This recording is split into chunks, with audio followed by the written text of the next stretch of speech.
Bonjour à tous et très bienvenue sur News Jardin TV. Aujourd'hui, j'ai le plaisir de vous accueillir aux pépinières Travers. Nous sommes dans la région orléanaise et chez un spécialiste des plantes grimpantes et autour de moi, des milliers de passiflores. Alors vous connaissez sans doute cette plante qui donne le fameux fruit de la passion. En général, on cultive au niveau de nos régions Passiflora cerulea qui est théoriquement la plus rustique, mais qui a le défaut, même si elle a de très belles fleurs, de ne pas donner des fruits aussi bons que les fameuses maracujas. Eh bien, les pépinières Travers aujourd'hui introduisent une nouvelle variété de passiflores, même deux je dirais, une blanche et une violette, qui sont non seulement rustiques, très jolies et surtout délicieuses. Je vous propose que nous retrouvions tout de suite Daphné Travers qui, avec son frère, dirige cette pépinière et elle va nous présenter en détail ces petites merveilles. Nous sommes ravis de présenter cette nouvelle collection de passiflores à fruits non gélives, les passiflores Cool Tropics. Ce sont des passiflores qui sont issus de la passiflore incarnata, qui est une passiflore qui est connue pour sa rusticité. À travers plusieurs hybridations, ces variétés sont ressorties avec des fruits comestibles et une rusticité jusqu'à -20 degrés.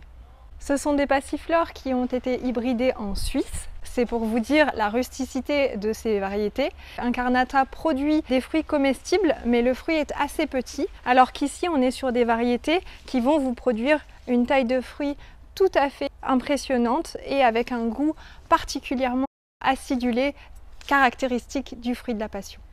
C'est une passiflore qui est un petit peu particulière puisqu'elle se comporte comme une vivace. C'est-à-dire que tout ce que vous voyez ici, les tiges aériennes, ce sont les tiges de cette année.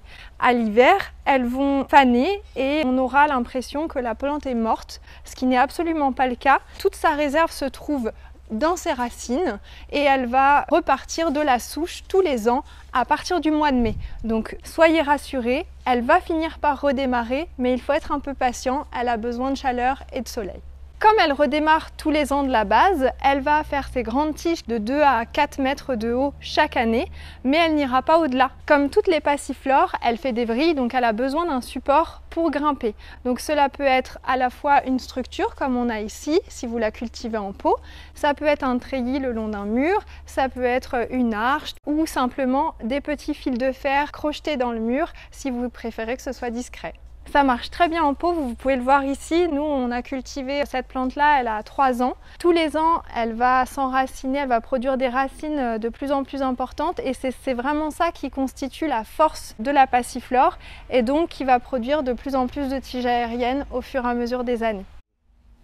Au niveau de la floraison, comme les tiges aériennes redémarrent à partir du mois de mai, la floraison ne commence qu'à partir de début juillet. Et elle va s'échelonner jusqu'aux premières gelées. En fait, comme vous pouvez le voir, ici on a une fleur et puis hop, je sors la première tige que j'ai sous les yeux. On a des bourgeons floraux qui vont vraiment pousser en continu, ce qui permet d'avoir une floraison qui dure et qui dure encore et encore. La récolte commence fin septembre. Vous voyez, on est ici vraiment au tout début de la fructification. De la même manière, on peut récolter jusqu'à fin novembre. Pour avoir un fruit de qualité et une belle fructification, ce qui est très important surtout, c'est d'avoir plusieurs passiflores de variétés différentes. Cette passiflore-là n'est pas une passiflore qui est auto-fertile et donc il faut lui amener des variétés différentes pour que la pollinisation puisse se faire correctement. Donc soit on peut les associer les deux entre elles, elles se pollinisent tout à fait, soit on peut les associer avec une passiflore cerulea par exemple. Quand est-ce qu'on peut récolter notre fruit de la passion? Le mieux, c'est d'attendre que le fruit commence à avoir quelques teintes un peu jaunes. Vous voyez là, il est encore complètement vert, c'est encore un petit peu trop tôt pour le récolter.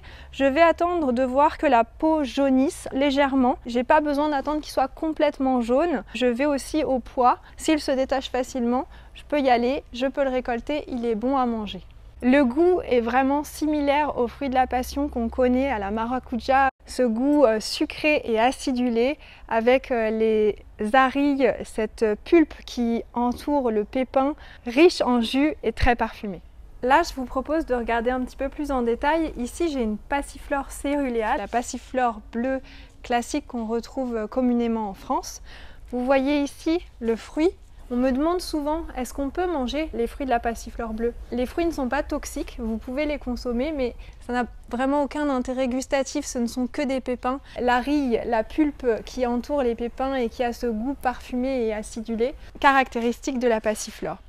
Et donc, vous pouvez le voir ici, sur ces fruits, ils ne deviendront jamais aussi orange que les fruits de la passiflore caerulea, mais n'hésitez pas à aller les tâter pour voir s'ils se détachent. À partir du moment où ils se détachent, vous pouvez les consommer sans problème.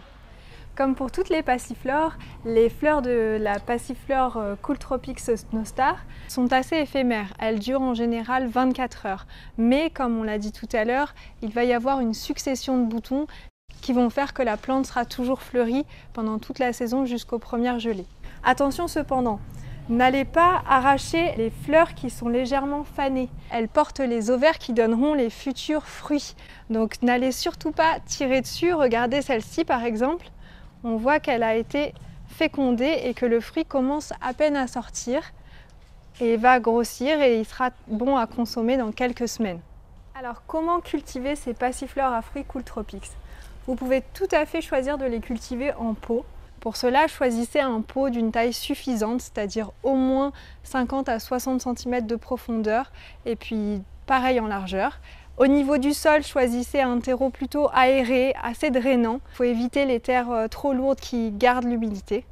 Si vous choisissez de la cultiver en pot, à ce moment-là, vous pouvez tout à fait apporter un engrais à partir du mois de mai, le moment où elle va redémarrer de sa souche, tous les mois jusqu'à la fin de fructification, à peu près jusqu'à fin novembre. Pendant la période hivernale et tout le printemps où la plante est en sommeil, rien besoin de faire, vous la laissez tranquille. Elle va se recharger en énergie pour pouvoir redémarrer de plus belle à partir du mois de mai. Si vous choisissez de la cultiver en pleine terre, associez-la dans une haie, par exemple une haie qui serait un petit peu tristoune, ça viendrait lui apporter beaucoup de couleurs et de dynamisme.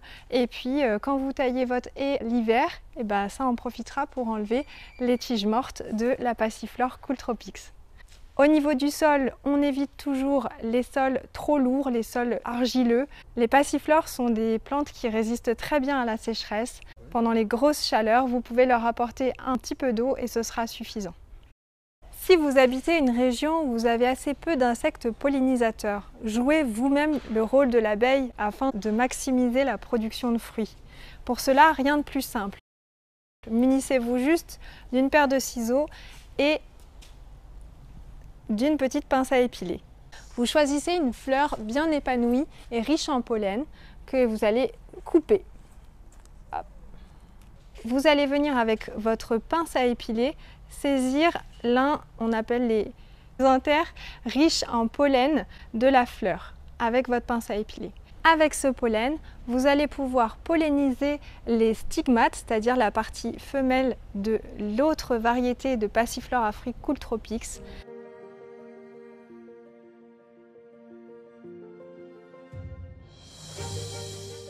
Vous pourrez retrouver les passiflores Cooltropix Eiapopeia dès cet automne sur notre site internet clématite.net ou dans les meilleures jardineries.